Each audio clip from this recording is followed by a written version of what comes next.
Bonjour, bienvenue dans cette vidéo grammaticale.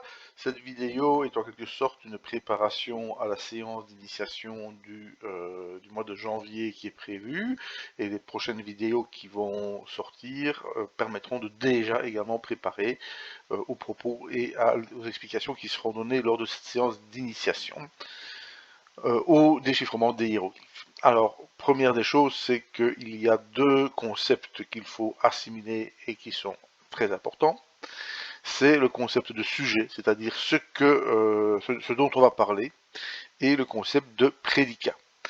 Et on parlera à ce moment-là de prédication verbale, c'est-à-dire ce qu'on va dire du sujet, c'est un verbe. Alors la prédication verbale, le prédicat verbal, c'est ce qu'il y a de plus proche de la conjugaison en français. Mais nous allons voir qu'il y a également de la prédication nominale, adjectivale et adverbiale. Cette dernière, nous la laisserons un peu de côté dans cette vidéo pour se concentrer sur les autres. Afin d'illustrer notre propos, je prends cette petite phrase pour laquelle je peux faire un petit découpage, et pour cela je vais repasser en texte latin. Donc ici je vois que j'ai un être humain complet avec un petit trait, je peux couper, un être humain complet un peu plus loin, je vois que j'ai ici les triples traits du pluriel, et je vois que je termine ici cette série de signes par un rouleau de papyrus et 3 traits. La translittération me permet d'affiner mon découpage. Ici, je vais trouver un iu, suivi d'un un, suivi d'un mot qui est bien connu, qui est le mot s, qui est l'homme. Et ensuite, je vais avoir ici un im que je vais pouvoir couper, ce qui me permet de dégager un nom propre qui arrive ici. Là, j'ai un mot qui serait plus compliqué, c'est un découpage qui est plus compliqué, mais je peux vous dire que c'est le mot le nom. Et puis on a ici un petit mot qui se résume ici la multitude. Vous avez ici le pluriel des petits lézards. Et bien si vous avez déjà vu un mur dans un pays chaud avec des anfractuosités et que vous donnez un petit coup sur le mur, vous verrez qu'il y a une multitude de petits lézards donc qui s'en vont, qui s'enfuient. Et donc c'est donc le concept de l'abondance. On aura ici d'autres pronoms. On voit qu'on a ici le pronom F. Si on se concentre sur le début de la phrase, on voit que nous avons affaire au verbe être, exister, etc. Ce qu'on appelle également le verbe d'existence, qui est le verbe un.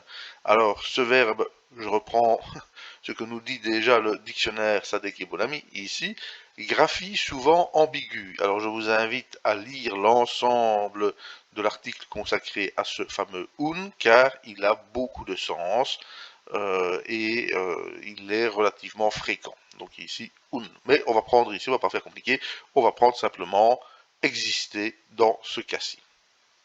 Cette première phrase va se caractériser par un groupe verbal avec la particule iu, l'indicateur iu qui est ici.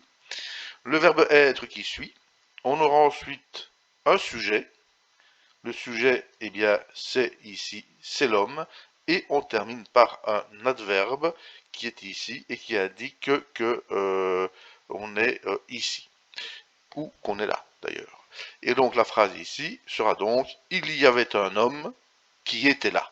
Ce qui est intéressant dans cette phrase, c'est que nous pouvons comparer trois types de phrases. On va mettre ceci sur le côté pour l'instant, puisque la phrase suivante nous apprend que « Imenemat », qui est ici, eh bien, c'est son nom. Nous sommes donc sur une phrase où il n'y a pas de verbe, mais où l'on a une prédication nominale.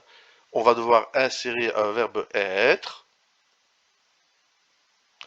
puisqu'on aura le sujet, son nom, nom sien, RNF, son nom est Imenenakt, ici. Et donc, le prédicat sera donc un prédicat nominal, et même en l'occurrence un nom propre, puisque ce que l'on dit du sujet, ce que l'on dit de son nom, c'est que c'est ceci.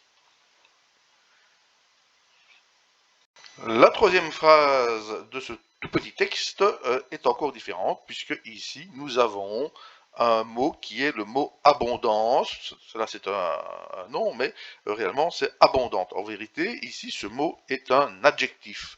Et donc, ce qu'on va dire dans cette phrase-ci, c'est qu'il y a abondance, abondante, pour lui, Hein, on va séparer ceci.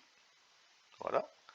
Abondance, abondant pour lui de choses, de biens, de richesses. Et donc, qu'est-ce que l'on va dire ici? C'est que pour lui, il y a abondance de choses. Autrement dit, il est riche. Et donc dans ce cas-là, la prédication, le prédicat sera un adjectif. Donc voici ce mot dans le dictionnaire, achat, hein, c'est-à-dire beaucoup, nombreux, en quantité, considéré comme un adjectif. C'est la raison pour laquelle on parlera ici de prédication adjectivale, puisque ce que l'on dit du sujet, c'est que les biens sont nombreux, que ces biens sont nombreux. En résumé, nous avons donc 3 phrases. La première qui nous dit « Il est accompli qu'il y a un homme qui était là », que son nom était Amennact, et que nombreux pour lui étaient ses biens, les richesses. On constate donc que nous avons 3 sortes de prédication, verbale, nominale, adjectivale, que les 2 dernières, nominale et adjectivale, le plus souvent vont exprimer des états, tandis que la prédication verbale pourra plutôt exprimer des actions. Une des caractéristiques également est que les phrases dites non verbales, la prédication non verbale, puisque nominale et adjectivale, impliquent d'insérer un verbe, le plus souvent le verbe être, sous-entendu. Voilà. J'ai toujours dit que c'était amusant, je n'ai jamais dit que c'était facile. À bientôt pour de nouvelles aventures.